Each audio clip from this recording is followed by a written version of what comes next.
Let us pray. Loving eternal God, you have so graciously given us your Son.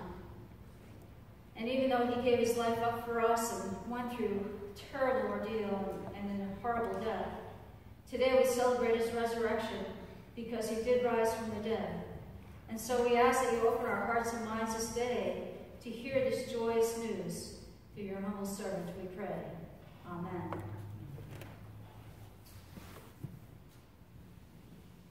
It's been quite a journey through Lent. Quite a journey of just in a week's time where we shouted our hosannas and waved our palm branches. And we're so excited because Jesus was coming into Jerusalem and we thought he was going to save the world and overthrow the Roman government. And it seemed that that was going to be the case. But how quickly people can turn. And Judas, one of his followers, one of his disciples, got a little bit greedy, got a little bit discouraged with Jesus' message. And so instead, he accepted 30 pieces of silver. And he told all the officials where they could find Jesus. And so Jesus was arrested. And he was brought before Herod, he was brought before Pilate. And even though Pilate offered to save Jesus, the people in the crowd kept shouting out, "Crucify him, crucify him, crucify him." And so Pilate washed his hands. And after he washed his hands, Jesus had been tortured, and he was given the most horrible death, that of crucifixion, being nailed to a cross.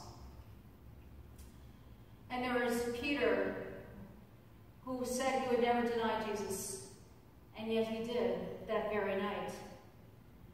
And so now we come, just a few days later, the Sabbath is over, and so Mary, who is full of a broken heart and shattered dreams, she figures there's just one last thing that she can do for her Savior, for her Messiah, for her Lord, the one that she loves so much, who had healed her.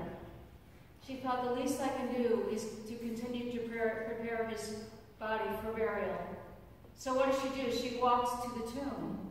And it's still dark. There's still darkness all around her, but it's early morning. And she figured nobody then would see her.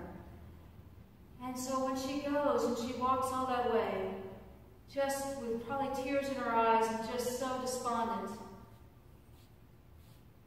she all of a sudden sees a sight. She's expecting the stone to still be in front of the tomb. And then I don't know what she thought of how she was going to roll that stone away. But when she got there, she didn't see the guards. She didn't see the stone in front of the tomb. It had actually been rolled away. And so it was open.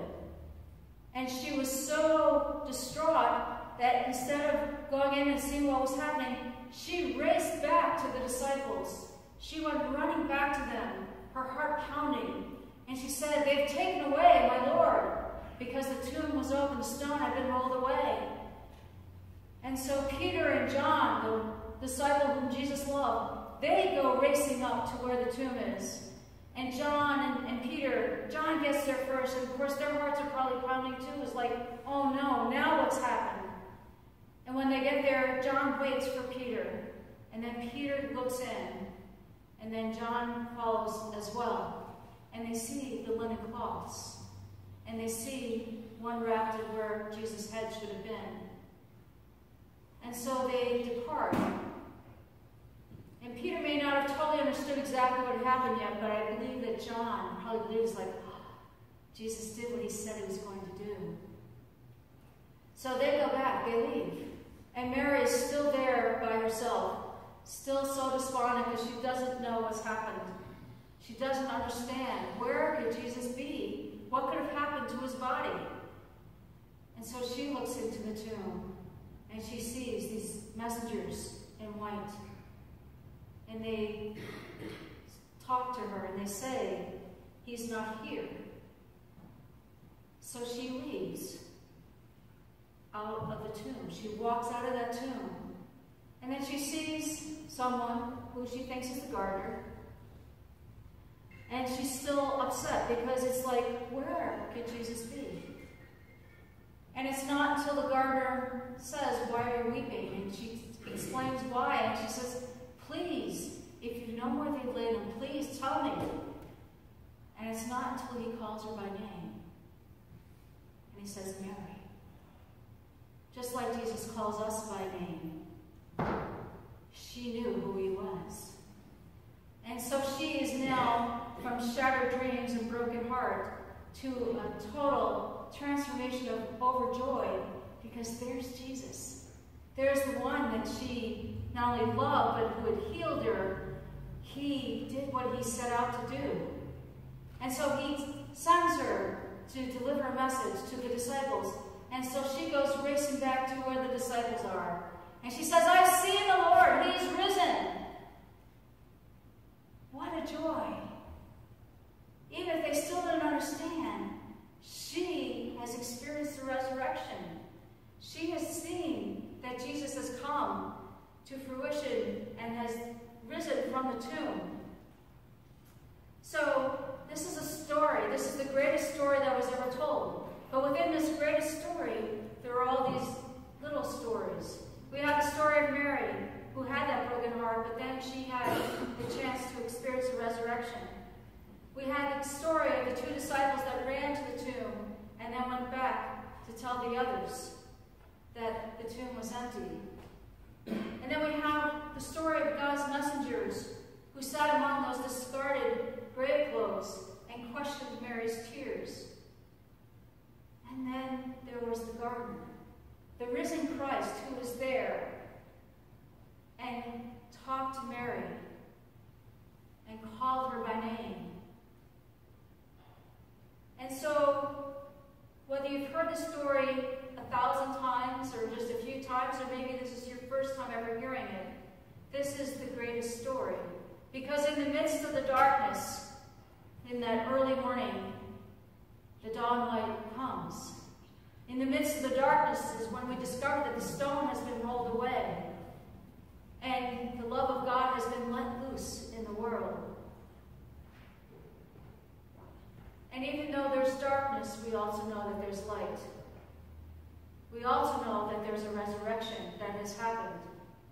It has the power to transform that graveyard into a garden brimming with new life. So resurrection has the power to open up the tombs and tear down our walls. It has the power to transform that rocky wilderness of our hearts into instruments of grace. Resurrection has the power to show death for what it is. It's the possibility for love to come again.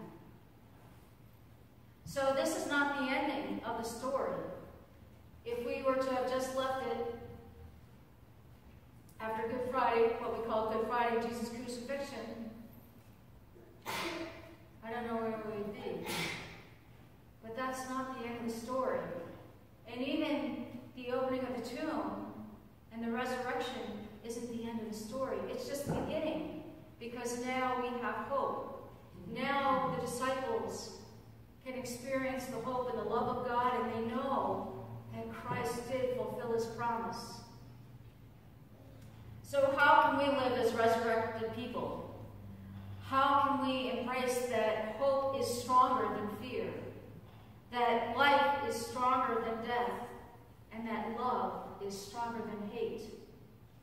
We need to do that every day, because every day is a resurrection day, because every day we wake up in the morning, and every day we experience something new. This is a joyous day. Christ is risen. Christ is risen indeed. Just checking. I want to make sure I pay attention.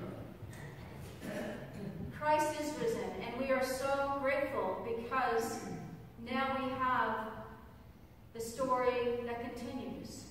We hear the story of the disciples as they then carry out the mission. And we're going to learn more and more about that as we continue this journey together. But it's also a journey that continues even to today and beyond today. Because we are living the story, we are studying this Bible, we are reading the stories over and over again, and then we are seeing how it comes into our lives. And we need to remember that Jesus called Mary by name. Jesus calls us by our names, each and every one of us. And we are called to continue this journey, to continue to live out this faith, to continue to live as resurrected people, to continue to share that love, that grace of God with others, to show them that Jesus has defeated death. He has shown us how to live, to take care of one another, to serve one another, to be kind and gracious to one another, and to grow in our relationship with God each and every day. Are you living in the crucifixion, or are you living in the resurrection? Can you journey through that darkest time of Jesus' life and realize that there's something new and wonderful that has since come? Or are you living in the darkness? Jesus showed us that the light dispels the darkness. Jesus shows us that his love, that his promise to fulfill came true. And Jesus shows us that there is hope no matter what. In the midst of any despair we may have, there is still hope because Christ is there with us, walking this journey now and forever. Amen.